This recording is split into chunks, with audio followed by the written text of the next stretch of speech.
Washington Nationals preempted a regularly scheduled They gave us high a school show. basketball preview. The Washington Nationals absolutely gave us a show. We're coming to you live post game. Washington Nationals forced a Game 7 in the World Series. I mean, it's just the greatest thing ever. We're all Washington Nats fans. We're going to get to what we came here to get to, but this Kevin will attest to this. Darren will attest to this. There's a special run we're on Tuesday nights in the basement. Doing these shows for these exact games. I believe we're on a winning streak. Yeah. The World Series won't come back to Tuesday nights for quite some time, but we did our job on Tuesday nights. I'm proud of us. On behalf of First Amendment Sports, I want to welcome everybody to a Tuesday night staple over the last month or so, the high school basketball preview. Episode 4, Pat Behan, Jon Scribner, head coaches of the boys and girls basketball programs respectively. Friends of the show, been on our show before. We've been covering their games. On behalf of First Amendment Sports, I'd like to welcome you guys to Tuesday night. Great to be here Well, again. you can Thank be. you very I know much. you don't even sound like you when you talk like that. You're all away from it. You're not like yelling. Well, Scrib, you a put it regular, on up man. here. Yeah, come on. Get in there. Fourth, fifth time. All right. Happy to be here. I'm 1-0 with the Nats, so I'm coming back. Absolutely. 24 hours. He's Darren McClinton. So, Ken, I think this is a rare occasion. I don't know if it's ever been done, but every game in the World Series has been won on the road. Yep. So, if that's the case, we're set for a Game 7 where the Nationals can win on the road. Yeah. And a rare occasion we have at the high school preview show the boys and girls head coach of a national powerhouse program and an elite high school in the WCAC, the best conference in America, in the basement. Hey, doesn't get any better than that. Well, we appreciate you guys making Tuesday night fun. One thing that's been cool about our coverage of DC sports as a group, Tim Strachan, Kevin Rick, and myself, Matt Seal, this young man here, his older brother, is that when all the pro teams aren't getting it done for you, there's still so much to offer in this league, which we love. We appreciate that you guys are biased, but at the end of the day, it's a lot of fun, and we appreciate the job you guys do. So thank you first and foremost for all of that. Before we kind of dive in, I thought that it would be a good thing to start off and get kind of chip the ice away, and start with you, Pat. Sure. Best win last season for the St. John's Cadets. Semifinals at AU, great win over DeMatha.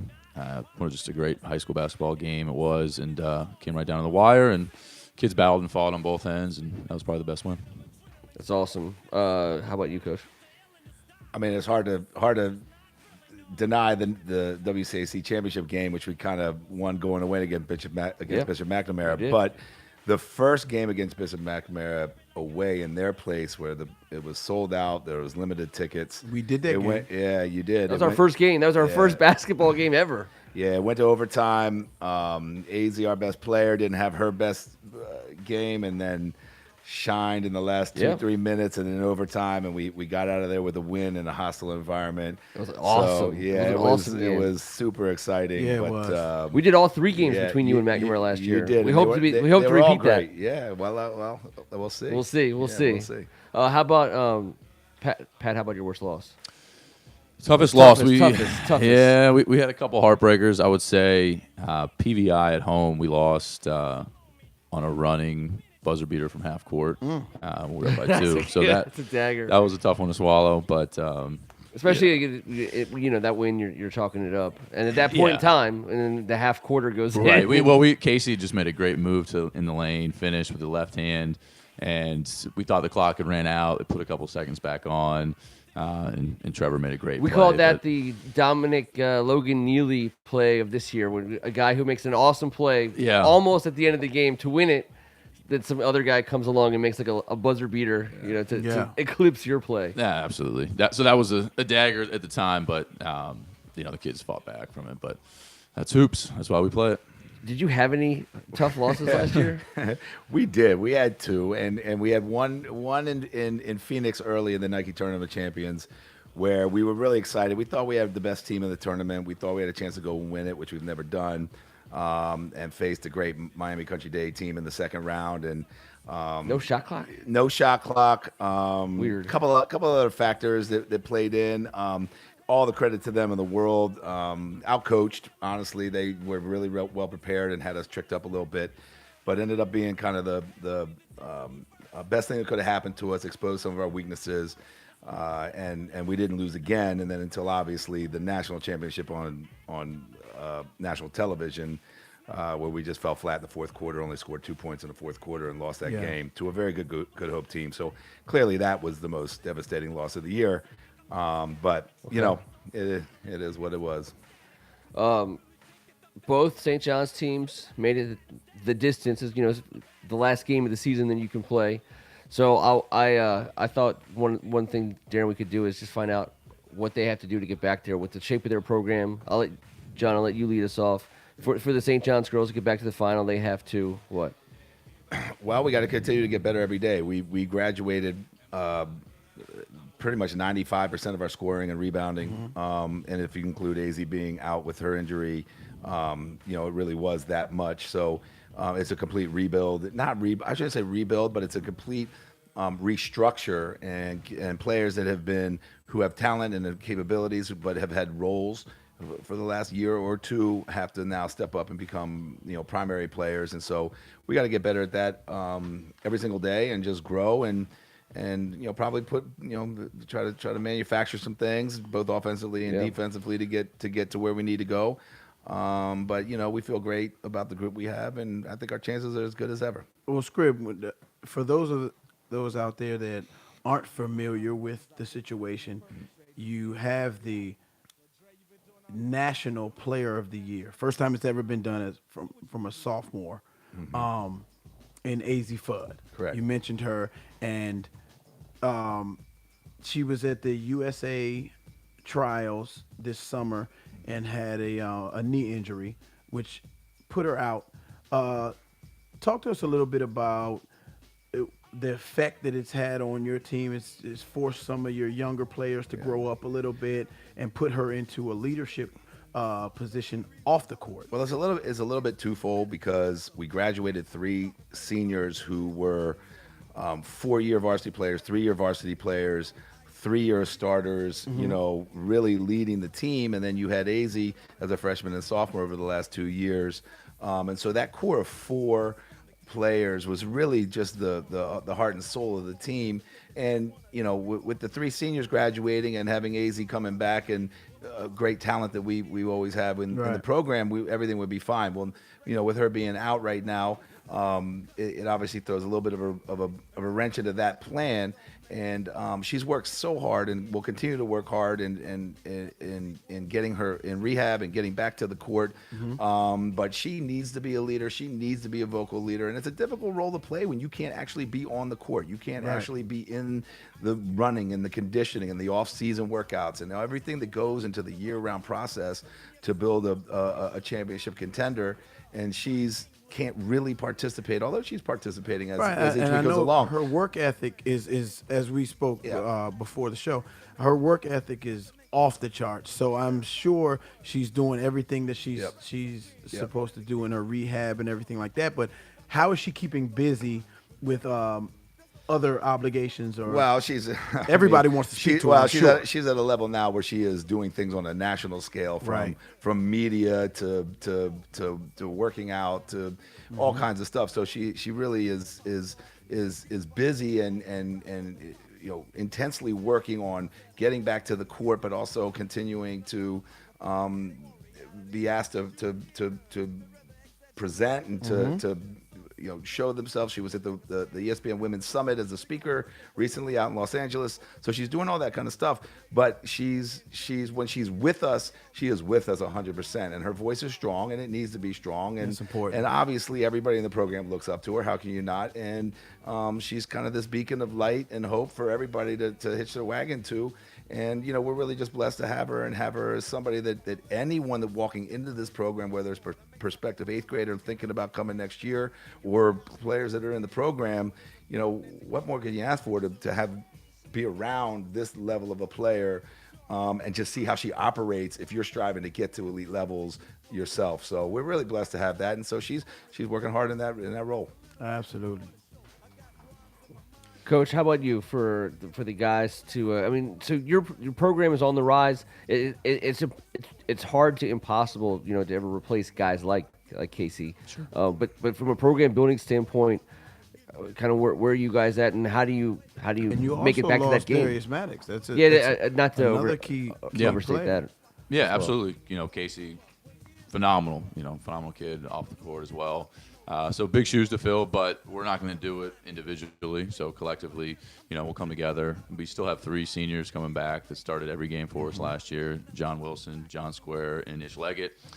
And they've been great in this preseason, leading the young guys along. And we're going to have some puppies out there. We've got a really, really good freshman class that's going to come in, and we're going to have multiple guys play as freshmen, and sophomores are going to step up and contribute. So it's going to be exciting to see. It's, we're, again, like Scrib said, just getting better every day, and the kids are really working hard, getting after it. But remember, you guys had a strong JV last year too. Yeah, we did, and got a couple kids stepping up there. But just as a whole, the kids in the program know what it takes to try to get to that level. So, we're locked in right now. But we'll have some growing pains playing a lot of young guys. But I think the present is strong, and the future is phenomenal as well. Either way, you guys are going to look great playing on that floor, which is amazing. I got of a us chance to designed see it that. last week.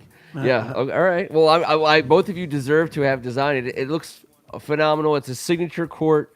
It's got the signature of someone very close to Kevin Ricka, who does a lot of shows, on Tuesdays. In fact, covers both y'all's games. And I think that when Griff has a lot of pride in that, and I don't know, I think it's great. It looks awesome. Oh man, who wouldn't want to play on that? We just did a little fundraiser camp with kids this past weekend, and we were in there, and it just feels good in there, man. Yeah. And it's it's a new beginning, but it's still in the old facility, which I particularly, my first basketball camp when I was 7, 8 years old was in that gym just the way it exists right now. So I'm kind of glad it's not all torn down and rebuilt. I love the fact that they have keeping the structure and the old school feeling of it, but making it feel new. And then the surrounding parts of the building are just going to be phenomenal. The future is really bright for our facilities, and it's a long time coming, but it's happening, and we're super excited about it. Yeah, our kids have been getting after it in Roth a lot this fall, and the other day going in Gallagher. Yeah, it was like Christmas Day for our kids. They were so excited. It's going to be awesome. I can't wait for the first time in sports 3-on-3 open on that one. After Kevin Ricka just slid back, he doesn't realize he's ace in the hole. Offensive coordinator / starting 2. Yeah. For a 3-man team. I don't know what a 2 is on a 3-man team, but he's just going to be the starting 2. Ken, I want to ask both coaches. I know year in and year out, it's a jam-packed schedule that they play. It's a national schedule, and they're always playing the best of the best. I want to know this year, in particular, where will you all be going outside of the WCAC conference, and what are you looking forward to as far as events and tournaments are concerned? Yeah, so we'll kick it off in Billy Spott's event, the Charm City in Baltimore. We'll kick it off with Calvert Hall. We'll be playing in Keith's event at DeMatha the second week of the year, playing Bullis there. Against Bullis. Be a great game. Be a nice local battle. Playing in Damon's event over at North Point, and then we're also going to Beach Ball down in Myrtle. We'll get 4 games there right after Christmas, which is going to be a great trip. It's a good spot. Yeah, national event there. Play a little basketball for the weekend. Yeah, not a bad place to be. Sure. So we'll enjoy that one. Well, you've got 3 guys that are used to that, and they're gonna. I'm sure they're gonna provide a lot of leadership in those games. So yeah, looking forward to seeing you guys and following you guys in those. What about you? So yeah, we have some of the common things that we typically do. So the Art Turner tournament, which has become a great national event that my good friend and head coach at PVI, Scotty Allen, puts on. Yeah. The first weekend of December. So we'll be playing 2 games there. I think we're playing one of the top teams out of Georgia and a team from New York. Then we're playing in the Super Showcase for the She Got Game. Yep. Which is on December 12th. And I believe National Christian will be our matchup for that game. And then Super Games, we're doing that. Super Games, We'll be there. Yep. A bunch of really great girls basketball matchups, national power level matchups in that event. And then we will go to New York to play 3 games in Queens before Christmas. You do that every year? No. That's not the past 3 years we've gone out to Phoenix for the Nike Tournament of Champions. Okay. And which is a heavy tournament. It's sort of the de facto national championship for girls basketball. Top teams from all over the country. I think they have multiple brackets, and the top bracket is 16 teams, and everybody is a top 20 nationally ranked team in that bracket. And so we did that the last 3 years, and so we had decided, just with the makeup of the team, and actually just sort of taking a little break, fundraising and wise, expensive trip and all that kind of stuff, that we weren't going to go back there. And so New York at Christmas time is always fun. Get out, go see the tree, go maybe get some dinner in Little Italy, play some games in Queens. We'll play 3 games up there, and then we'll be back for Christmas, and then we actually will be home between Christmas and New Year's, which is unusual for us. And then the only other out of town we have is an event in Philadelphia early in January. I can't remember the exact date, and I don't know. We don't have the matchup for it yet. And then, of course, we always have our annual game with Georgetown Visitation while the boys play Georgetown Prep, which will be in Where's that going to be played? That's actually going to be at St. John's this year At St. for the first time. It was at Prep last year, right? Correct. Yep. For the last 2 years. Yep. Okay. And then we have our conference play, and then that's it. Toughest place to play in the conference for you? Toughest crowd, atmosphere. This may be surprising because the games haven't necessarily been that tough, but playing at Carroll is a tough place to play, man. It just is. Something about it, something about the volume and the crowd there. It just always we've never gone there even as heavy favorites and just had an easy, smooth game. It just has never been that way. Playing at PVI has been really difficult over the past few years. Mac's been our big rivalry. But I thought you were going to say Magnum. Just last year, but I don't know. Just something. It's not there yet? Nah, it felt like it just felt so hype and so great. Like everybody was involved. It wasn't like it was a big scary environment. Okay. Everybody was ready to go. So, so it depends on what you mean by toughest place to play. I mean, I think that it's a little subjective, but the games we had with Mac last year, were so hyped and so big time.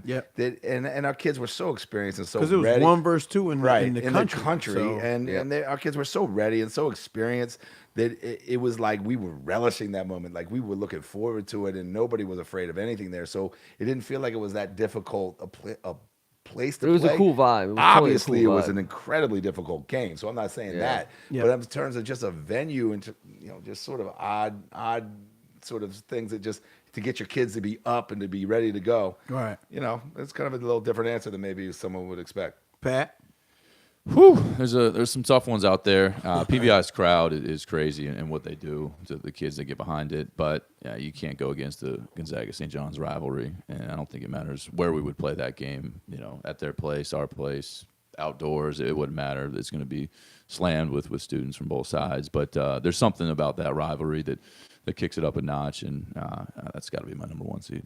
It's the student sections. The ones that have the games with the biggest student sections special. are the games that are the toughest to play and the most fun to play in, right? I mean, so it's fun when the kids are actually involved. I mean, you guys could pack a gym with just people who like basketball, but having students is better. To be completely honest, on the girls' side, we don't see those gigantic student sections. So our big events are just from the community and the crowd, and not just parents, but just everybody that is vested or interested in girls' basketball. But you don't see those raucous student crowds that maybe make the venues that Pat has to deal with and that all the guys on the boys' side have to deal with. It's a little bit different in that regard, which maybe helps explain my answer a little bit. Sure.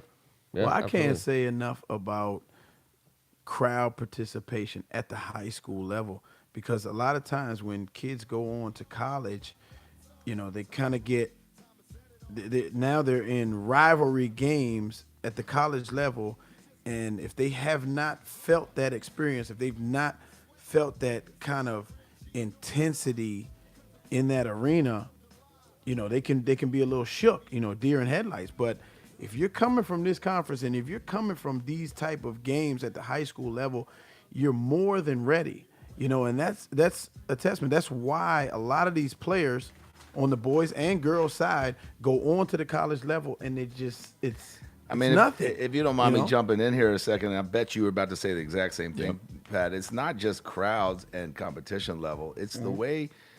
It's the strength and conditioning. It's the nutrition teaching. It's the everything that the schools in our conferences are doing off the court and preparing kids from a mental approach, a physical approach, a demands approach.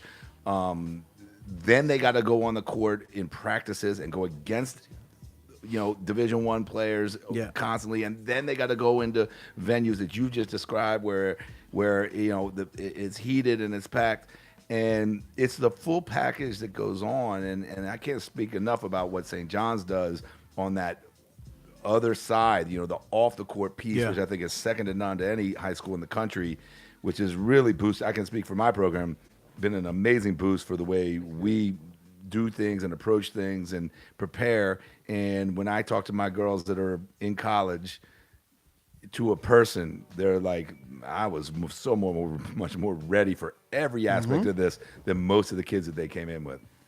Yeah, absolutely. The whole 9 yards with the program. But that's what we talk to the kids that are looking at coming to St. John's and, considering options is, not only do you want to play the best, but you want to be most prepared when you get on to the next level. And, the DMV being the hotbed that it is, I think that's playing in front of those crowds. And talk about American University playing in front of 4,000 or 5,000 people on that stage. A lot of these kids, they compete that way in high school, come into college and give themselves a leg up on some of the other kids that have maybe not been dealing with scouting reports and, the attention to detail, not just in, with our program, but just in the league in this area because of how intense it is. They get that experience, a couple of years ahead of some other kids going on and playing the next level. That's got to be a huge recruiting Hashtag one more kitchen. One more kitchen, because you can sell that you're encompassing the whole preparation piece as far as being, like you said, being ready for the next level. That speaks volumes. That a kid that's thinking about what high school to go to can say, all right, well, this school is getting ready to prepare me for everything in every aspect of not just on the court or on the field, just preparing me for everything. The academic, next level. the social aspect of the school. It's interesting that you bring it up. When I'm talking to the parents and kids that are thinking about St. John's for their high school career, and we sit down and I try to spend an hour with every single one of them that may be a potential basketball player, either at the highest level, mid-level, lower level, just anyone interested in basketball. We don't even talk about basketball. We just talk about the school, everything it has to offer, all these ancillary things that the school provides and gives, anyone that comes there an opportunity to. It gives them every tool that they need to be successful if they're willing to reach out and take it and take advantage of it. And so, Pat and I are in a really blessed place, I think, to be at St. John's and be able to say that and mean it and actually it be the reality. I want to get these guys out on some fun stuff. Absolutely. So I know these you guys are my guys, Ken. I know you guys are back. Let's bring it. Pretty much back to the swing. I understand the concept of it's a year-round gig and there's a lot of hours get sucked into it. But prior to the season really getting underway in earnest, you had some hours to throw at some other endeavors. So I'm wondering, last time we talked, you had some awesome recommendations for shows. Yeah, man. I just finished up watching Yellowstone. Both Great all show. like 2 seasons. I think it's like 10 episodes. And you watched it all like in what, like a couple days? Yeah, I think we got through it in maybe a week. Okay. But Kevin Costner, good star-studded cast. Yellowstone. I'll watch that on your it was a good one. recommendation It too, was a because good I know one. I've seen it. I've seen the commercials. It looks great. Yeah. It's Kevin Costner's great. Yeah, and then Animal Kingdom, which gets a lot of advertising when you see on some of the sports channels. So a lot of people may be familiar with Animal Kingdom, but I enjoyed that one. That was a lot of fun. Yep, just knocked out season 2 of Mindhunter on Netflix. All right. That was great. And these I are need to things write you guys this stuff probably lose down, the time man. for at various times throughout the regular season. Absolutely. Give me a pen. I need to write Yeah, this get stuff down. get some of these I'm down there. penless. We got a pen over there. We'll be, Text- you gotta text Started this to up me. Both y'all Goliath. text Goliath? Billy Bob Goliath. Yep, just started that one. A couple Goliath. episodes in. But I'll throw it back to you. What's your 1 seed right now? What's your 1 seed television show? well, Game of Thrones is. See, I think it's the best TV show of all time. Man, I'm an outcast, man. I've never seen That's an okay. episode. That's I okay. Guess what? You can't be an outcast when you're 50% of the panel because I've never seen a single episode. I haven't of it either. There you I go. just I'm the I only can't one do who's watched So the. you're on your own. I'm on my own. That's right. I'll Game I'll, of Thrones, I'll you defend are that. solo. So, but I think The Wire is Best. right there at Yep. number 2. I think for that's me. going to be a common thread through most of the people in our little I mean, generation. I think it's number one. It's a number one I'm the candidate. wrong one to ask this. Wire, Breaking Bad. I'm still These on great Martin shows. reruns. Come well, on, That's man. okay. Who's on that? Sanford and You Son. still watch I'm Benson? Benson. Different strokes. Strokes. Come on, man. Good times. I know. We Benson. played the My Benson. bad. We had a You just whole can't- Robert Guillaume My bad. Benson's called appreciation. What's the Michael Keaton joint? Family Ties. Family Family Ties? Oh, I know you Ties. watched some Silver I'm old Spoons. school, I know you watched man. some Silver Yeah, I'm Spoons. old school. With the Ricker. I gotta get with the Pat. You gotta text me. I got you. I got a list. Yeah. You've never I got watched a Silver list. Spoons before in your life, I'm guessing. No. Yeah. Rick Stratton when he was a kid. I mean, Schroeder. Alfonso Ricky Rivera. Schroeder. Ricky Schroeder. Ricky Sorry. Schroeder. But Said Stratton. I'm just kidding. But wasn't his name in the show Ricky Stratton? Ooh, Might have then been. Maybe I'm the I'm one. pretty Maybe sure. I'm the Yeah, one wrong. dude. I don't know. I just know they had All a, right, they had And a, a I young stand Carlton. corrected. They They had had a a young young Carlton. Carlton. They definitely they had a did. train that And went the all the train way went through the through the living room. house. They did. Good, a great show. So, when you're flying across the air, you guys, I guess, aren't spending too much time flying in the plane. Are you going to watch these shows? Do you download them and watch them when you're on long trips, or if you're on a plane ride? Do you have to be The a only movie thing I guy? care about on a plane ride is getting the exit roll. Yeah, that's Really? all I Yeah. want. You don't have to have all your shows that's- lined up? That's most important. Anything Okay. after that is gravy. Really? Oh, 'cause you're exit, height? exit row is most important. But yeah, I'll What are you? Forgot. 6'7", 6'8"? 6'8". You know, 6'8". so I got to always plead right before Ken. I get on. He's the guy who looks at Hold me on funny now. when I get on the plane because I get on. I'm Six- A1. Yeah. 6'8" was the player that Kevin Durant came in and kind of Yeah. nudged to the side. 6'10". Tell us a little bit about that, Pat, real quick. 6'10", Trump's 6'8". Yeah, so I was. I'm from Leesburg, Virginia. I was playing one of the local AAU clubs out there, and my man Morello Vest, who Yep. is now also coaching in the league. Shout out to Vest. Yep. Team takeover as well as at PVI. But he got me to play with DC Blue Devils, and I was with them for a couple years. And we're playing against this team, Maryland Jaguars, and we were consistently beating them, probably 5-6-0 against them. But they had this kid, 6'7", long, smooth, could shoot it. A couple days later, we're practicing at GW, and this kid shows up in the gym. Absolutely. And all of a sudden, my playing time goes down a little bit. I'm no longer the swing man of the team. You can step out and shoot it. We got this guy named Kevin Durant. The early stages of Durantula. Yeah, exactly. And then actually in sophomore year, we played against those guys Yeah. when he was at National Christian before he went on to Oak Hill at Montrose when I was at Notre Dame Academy and had some battles. But yeah, that was it. That was it. Yeah. His edge, Spot taken by KD. Yeah, But you- the no, rise that- and that- fall Hey, listen. from that point on. I'm the guy. KD, he took my spot. That's Yeah. pretty strong. something to tell people. Hey, Yep. if you're gonna get beaten out by somebody, you might as well be Kevin Durant. Absolutely. Yeah, that's what I'm saying. Yeah, the best in the business. Well, I really appreciate you guys hanging out with us on the Tuesday, especially on this World Series Game 6 winning Amazing night. Tuesday huh? night. How about that? Great night. Ken, looking about that? forward to it, man. We're going to have St. John's at the Super Games. This is the first year of the tournament or the showcase. There'll be 6 star-studded games Yeah. on December 12th. Down in Upper Marlboro. Yes, at the Family Learning Center or Family Life Center. It at must be First- gigantic because they're having like 3 games being played at the same time. Absolutely. It's a beautiful facility. Okay.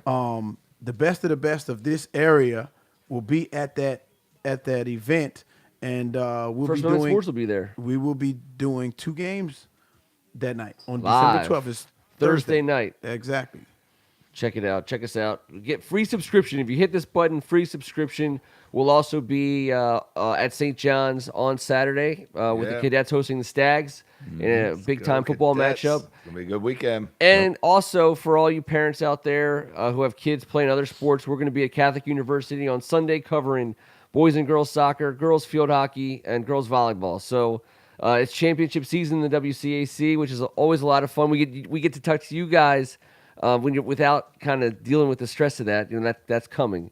But it's fun to see you guys kind of loose and relaxed. Start of the grind. I think the last time you were on the show, you were in a 3-piece suit. Not three-piece. No, maybe a blazer or like a tie or a vest or something like that? Yeah, that's Okay. right. Yeah, I got to get back more. I don't think I've ever seen you in a suit before. No, I'm in my signature flip-flops. You know, the sidelines. I feel like you were like man. Bahama shirts, some... If I could, that's the way I'd go. He's Pat Behan. His friends call him Behan. Behan works. Go Nats. He's Jon Scribner. Yes, sir. He's Darren McClinton. Hey, shout out to Call Your Mother Deli. We just started a relationship with this. Yeah, they're gonna help us deli out on down the in Georgia Avenue tournament.